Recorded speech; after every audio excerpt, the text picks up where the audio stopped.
Бірақ адам жіберді. Киіміз иә сосын шамалы 10-15 минут қойды. Жоқ шықпайды солай. Тақырыбы Бәйтерек жауапкершіліктегі серіктестігі Жалған ауданының Қорасан 2 кеншінде өнімділігі тәулігіне 150 кубометр болатын сақынды суларды биологиялық тазарту станциясы құрылыс жобасын талқылайтын боламыз. Мына жиналыстың тәртібі бойынша бүгінгі жиналыстың төрағасы мен хатшысын сайлап алу керек, және мына жиналыстың регламентін таныстырып өту керек. Бұрынғы жасалған жүргізіліп жатқан тәртіп бойынша жиналыстың төрағасы мен бекітіп жүргенмін, ауылдың әкімі. Хатшы осы жобалаушы мекеме тарапынан сайланған болатын. Сол тәртіппен жасаймыз ба? Онда мына жиналыстың төрағасы мен, ауыл әкімі Оспан Нұрғали бекітуді хатшылыққа мына жобалаушы мекеменің өкілі жүзеге асыруларды ұсынамын. Қарсы емессіздер ме? Жоқ. Қол көтереді. Қарсы ба? Онда бір ауыздан хатшы мен төраға сайланды. Енді жиналыстың регламентін таныстырайын. Бірінші, қоғамдық тыңдауға қатысушылар тіркеу. Екінші, келісілген уақытта қоғамдық талқылау тыңдаудың ашылуы. Үшінші, баяндамашылардың сөз сөйлеуі. Төртінші, баяндамаларды талқылау. Бесінші, баяндамалар бойынша қоғамдық тыңдауға қатысушылардың ескерту мен ұсыныстары тыңдалады. Баяндамашылар өз кезегінде қоғамдық тыңдауға қатысушылардың ескертулері мен ұсыныстарына жауап береді. Ана қарай қоғамдық тыңдауларды қорытындылау ақырғы пункт бойынша. Келісеміз ба? Қай жерде қарсы болды? Келісер екен. Енді бүгінгі жиналыстың негізгі мақсаты жаңа жобаның жұмысымен таныстыру, тұрғындарды соған бола арнайы келіп отыр. Арнайы жобалаушы мекеме, сонымен қатар Бәйтерек мекемесінің кәсіпорнының эколог маманы Айсұлу қатысып отыр. Бас инженері қатысып отыр. Сол сияқты онлайн байланыста бірнеше экология департамент өкілдері қатысып отыр. Табиғи ресурстар басқармасы. Сондай бірнеше кісілер қатысып отыр. Сіздеріңіз бәрі дауысыңыз тыңдалып отыр. Жүргізіп жатыр ма? Олай болса сөз өзіңізді бүгін қоғамдық тыңдауды ашық бере алайын. Сөз кезегі жобалаушы мекеменің өкілі. Рахмет, саламатсыздар, құрметті қоғамдық тыңдауға қатысушылар. Менің есімім Жүсіпова Гүлназ. Осы жобаны әзірлеушімін. Тыңдау сөйлемеу болады.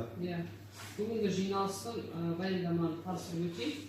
Бүгінгі ашық жиналыста Қызылорда облысы Жаңақорған ауданы Қарасан 2 кенішінде өнімділігі тәулігіне 150 куб сарқынды сулар биологиялық тазарту станциясы құрылыс жобасын талқылайтын боламыз. Картамен көретін болсақ, жұмыс учаскесі Қызылорда облысы Жаңақорған ауданы Байгенжи ауылынан Байкенеу жауапкершілігі серіктестігі Қарасан 2 кенішінің аумағында орналасқан. Территория аумағында тарихи-мәдени мұра объектілер, оның ішінде сәулет археологиялық объектілер жоқ. Жобаланған нысан ерекше қорғалатын табиғи аумақтардан және мемлекеттік орман қоры жерлерден тыс жерде орналасқан. Құрылыс жобасы кезінде алдын ала есептеулер бойынша 10 ластайтын көздер анықталды, 13-і ұйымдасқан, 7-і ұйымдаспаған болып табылады. Алдын ала есеп бойынша объекттердің құрылыс кезінде шығарындылардың жылдық сан мөлшері 0,559 тонна болатын шығарындылар анықталды. Тағы да бұл шығарындылар азайтуға мүмкіндік болатын бір іс-шаралар қарастырылған. Бұлар сумен басу, өткізілген іс-шаралар нәтижесінде жыл сайын экологиялық әсері 0,822 тоннаға құрап отыр. атмосфералық ауадағы зиян заттардың жер бетіндегі концентрациясы есептеу нәтижесі бойынша ауа бассейні ластану тек объекттің аумағында болады.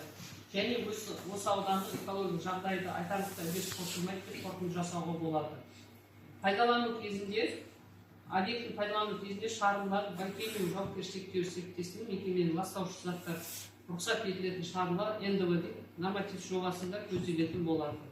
Су әсеріне келетін болсақ, құрылыс кезінде ауызсумен жабдықтау Байкенже кентімен тасымалдау арқылы іске асырылады. Техникалық нормаларда су әкелу арқылы жүзеге асырылады.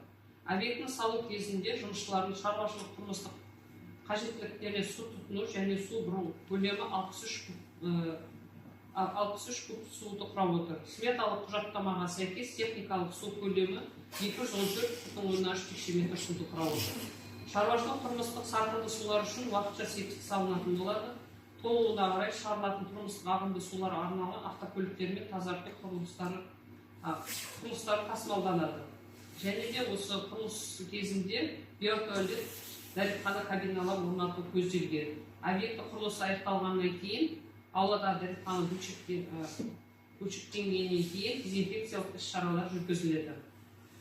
Су әсеріне де бұл жерде де пайдалану кезінде Қарасан 2-сінің ішінде сарқынды суларды ластаушы заттардың жол беретін төгілділер норматив НДС жобасында ұсынылатын болады. Өндірістік және тұтыну қалдықтарына келетін болсақ, құрылыс кезінде алаң аумағында келесі қалдықтар түзіледі: аралас коммуналдық қалдықтар, майланған шүберектер, дәнекерлеу электр қалдықтары, бояу қалдықтары, құрылыс кезіндегі жалпы құрылыстың қалдықтардың көлемі 163 тоннаны құрап отыр. Қалдықтар жиналуына қарай қауіптілік сыныбына сәйкес қалдықтардың әрбір тобына арналған контейнерлерге жиналады және келісімшарт негізінде қалдықтарды қайта өңдеу лицензиясы бар мекемелерге беріліп отырады.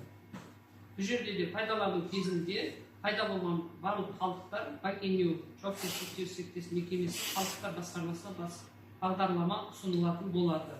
Апаттардың ықтималдығына келетін болсақ, технологиялық нұсқаулықтарға сәйкес көзделіп отырған қызмет объектісін пайдалану авариялық шығарындылардың қалдықтардың ағынды сулардың мүмкіндігін болдырмайды. Жобада қоршаған ортаға антропогендік әсерді азайтуға мүмкіндік беретін бірқатар шаралар қарастырылған. Осы шараларды ескерген жағдайда ғана қоршаған ортаға айтарлықтай әсер ету көзделмек.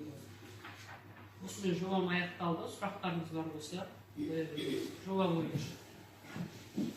Антропогендік деген не?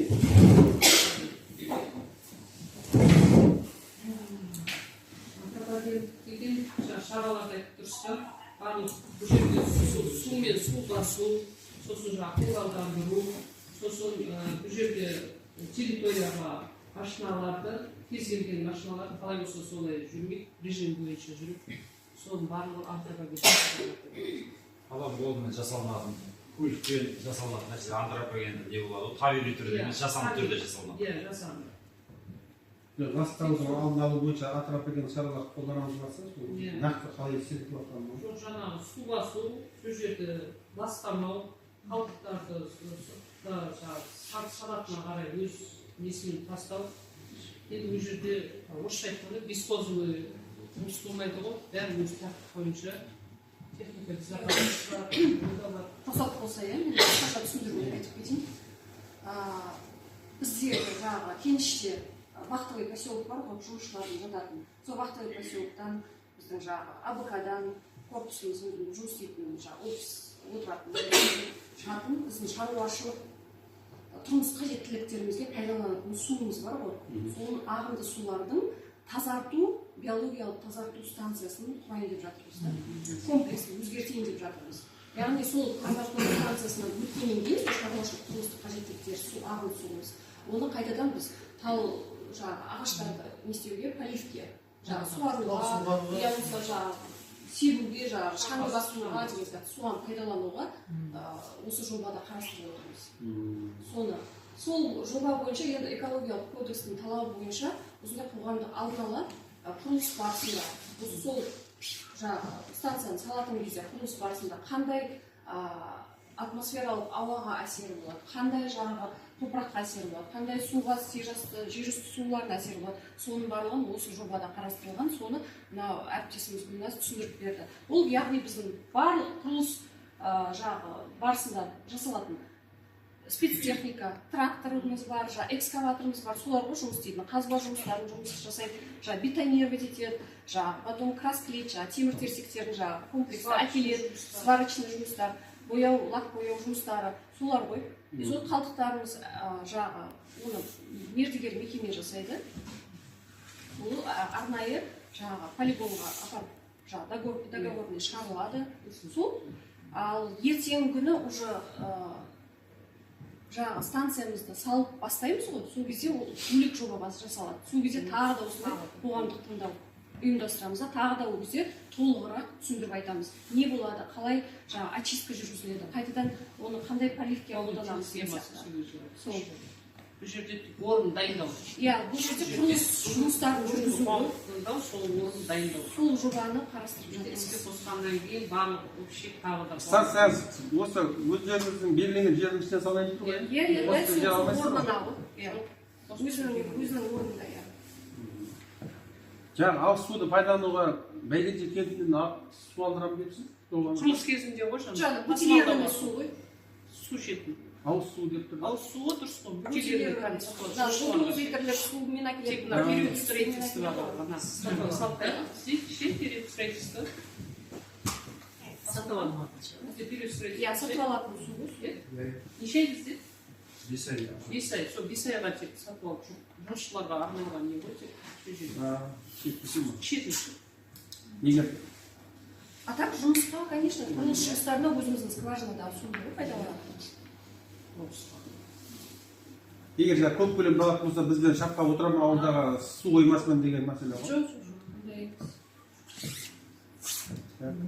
Түсінікті? Бұнымен қатысып отқандар сұрақ бар ма? Абла, сізде сұрақ бар ма? Айтыңыздар. Менде сұрақ жоқ, порталда сұрақ түскен жоқ па? Порталда сұрақ түскен жоқ, азанда кеше азанда бұл қарап жүрсіз ба? Бізге тиелетін нәрселестер бар. Онда сараптама барысында объектілерінде болып жатқан нәрсесінің бірге біз білмейміз, оны көргендей емеспіз. Ол жаңағы бізге жаңағыдай олардың сол мұсырды тастамай, пакетті шашпай, айналасын таза болса деген үміт тек қана біздікі. Ол жаңағы асырап отқан малдарымыз мүмкін пакеттеп жағып отқаннан кейін сол ғана бізге не отырған. Ол сендердің суды қалай пайдаланып, қалай қойып жатқандары бізге ешқандай қызық тұрмайды ғой бізді. По фамилияңызды айтып жіберіңізші. Әуешова. Суыңызды просто протоколға қойсаңыз. Сода бұрын ерекше бұл сулар бұрын қайда кетіп отты? Бұрын анандай испаритель дейді ғой, естественно немен улан өзі жаңағы неғып кетеді ғой, специально нелер Далаға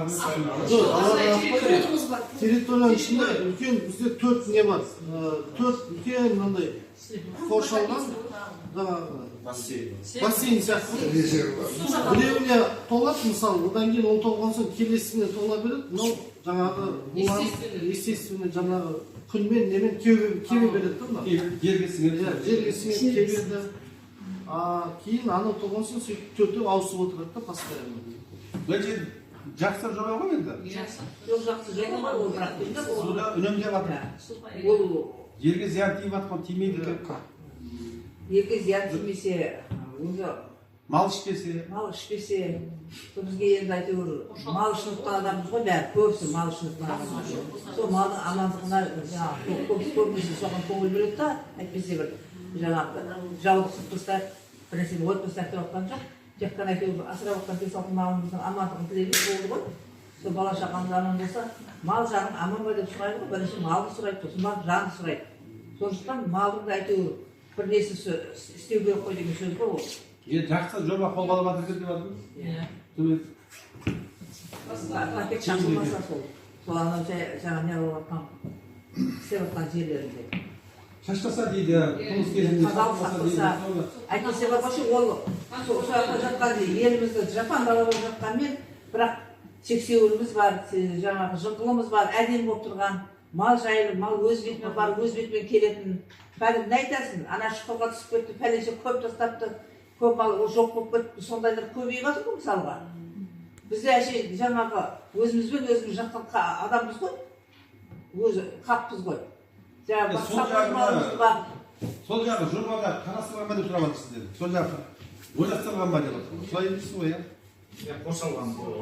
Ол жер қоршалған, полный қазірдің өзінде сеткамен полный қоршалған, постоянно құлып тұрады. Біздің стройкамыз, құрылыс жұмысы соның территорияның ішінде болады, қоршаудың ішінде болады. Сырттан мал Шындап келгенде менің малым жайылмайды. Негізінде менің малым. Мен өз алдына өзге жақта тұрамын. Бөтен жерде тұрамын. Сізге жайылмаса да балдар жайылып отыр. Иә, балдар жайылып жатыр. Бауырларым жайылып жатыр. Бүйрегім бәрі менің бауырларым. Сол бауырларым болсын, бауырларым сөзсіз болсын. Солардың балдар аман болса екен. Төркіннің тауығын, бір тауығын аяғы сынбас екен деп. Сөйтіп біле отқан адамбыз. Бәрі төркіннің бүйрегім бәрі. Сондықтан сол аяғынан пәленшенің малы соған батып қапты, сөйтіп қапты, бүйтіп қапты деген сөзді естиміз бізде үйде отырғанмен. Бірақ сол ойпырмай, соның пәлен бала шақасы бар еді, соған жаңағы таңдайына тартып отқан нәрсе еді-ау деп сөйтіп ойлаймыз мысалға. Өзімен өзі жатқан еліміз ғой, ешқандай жаңағы төтеден келген нәрсе емес. Ол жаңа 64 жылдан бері осы үйде өсіп жатқан халықпыз ғой. Енді қарастырдық дейсіз, қоршап тастаймыз дейді. Ішіне бөтен мал кірмейді дейді. Өткен жолында дәл осы әңгіме қозғалған директорлар, генеральный директорлар дейміз. Оларны бәрін қоршап жатсаңдар, мынау мал қаяққа аяғын күйдіріп жатыр деген мәселе болды. Қаяққа күйдіріп жатыр ма? Енді онша естілген жоқ. Былтырлары, алдыңғы жылдары әр үйден біреу, екеу аяғының малдарын алып, әсіресе мына қызылғым. Кислотаға қалып келе берген. Иә, ол сөйтсек, ана бір жерлерде авария болады екен да, жаңағы құйып жатқан труба ма, жоқ сорып жатқан труба ма, содан кислота төгіледі екен. Былтыр ма, жаңағы бір Байгенудің адамдар бір арызданып, жаңағы мына әлеуметтік желіге салып жатты ғой, мына жолдың жағасында бір сонда кислота көл болып ағып жатқан. Рас ол, иә? Ол рас. Соның үстін жауады екен дағым, үстін жапқасын енді ол енді мал аяғын тығып алады ол. Жаңағы судың иісін білген мал барады, жерді иіскейді, басқа қылады, ол су іздеген мал. Ана көміп қойған жерге аяғын тығаттан күйдіреді. Негізі ол жаңа жер алыну керек екен ол. Сөйтіп ана специальный месте орынға барып, жаңа залалсыздандырады оны. Ондай тұрмақ-тұрмақтардың бәрі жаңаланған. Енді производство болған соң анда-санда болып тұрады ғой. Бірақ қазір барлық жерде датчиктар болады да. Bir жерден утечка кетсе, сразу давление түседі, не қылады, операторлар уже сразу ол жерде бар. Біріншіден сразу қоршайды. Ол жаңа пока барам дегенше 5-10 минутта кішкене мындай нелер болады. Оны қоршайды, одан кейін сразу жаңа залалсыздандырады. Сразу акс төгеді, несін төгеді, жаңа каустический сода не қылады, залалсыздандырады.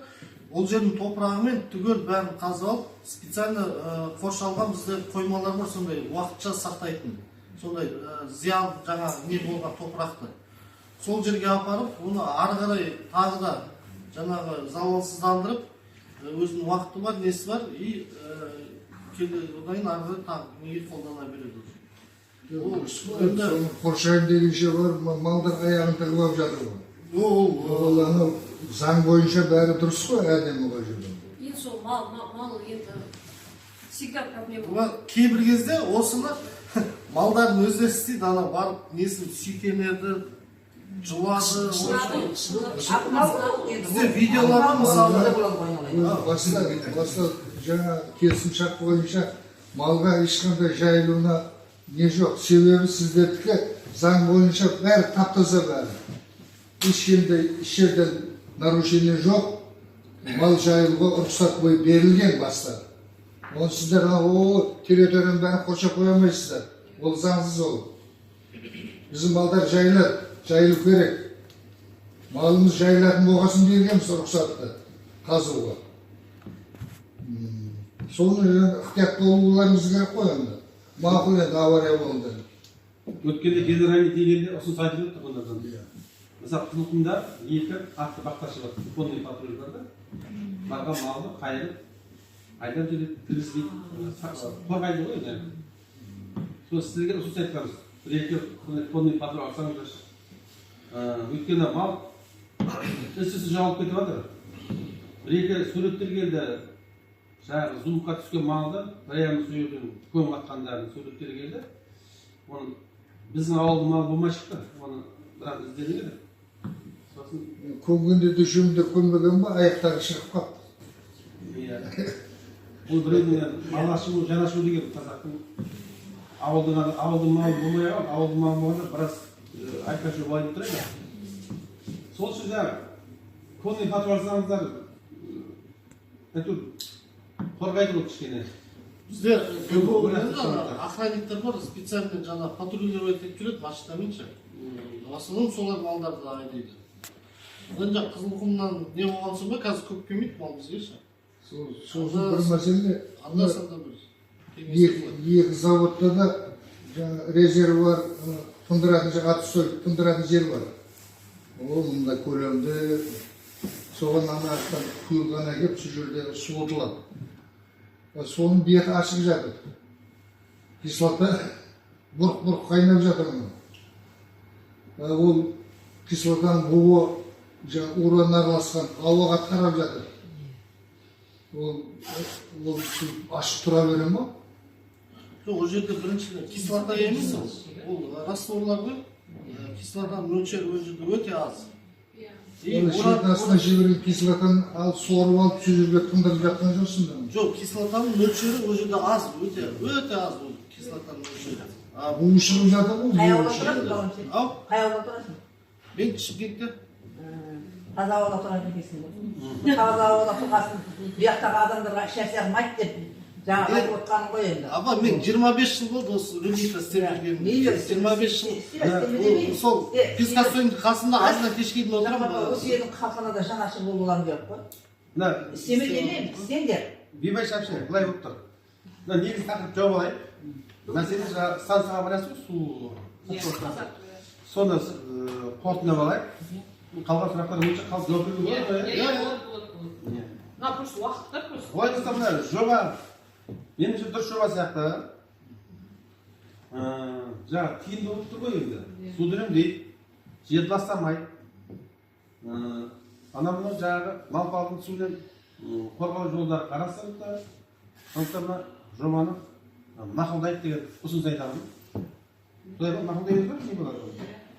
Жабық жария болады. Қалай қарайсыздар? Сұрақтары бар. Қарсылық жоқ. Қарсылық жоқ. Жаңағы біздің ауылдың адамдары барлық нәрсеге көнеді ғой. Қарсылық қылмаймыз. Су сақтайтын қоймаға бір нәрсе айтып отырмын. Басқа мәселе қоя береді. Олай болса мына зиян тимесе болды ғой бізге. жоба мақұлдансын деген қаулы қабылдайық. Бағана дәулет бекар болған екен. Жабық деп жариялаймын. Жақсы, бұнымен қатысқандарға рахмет.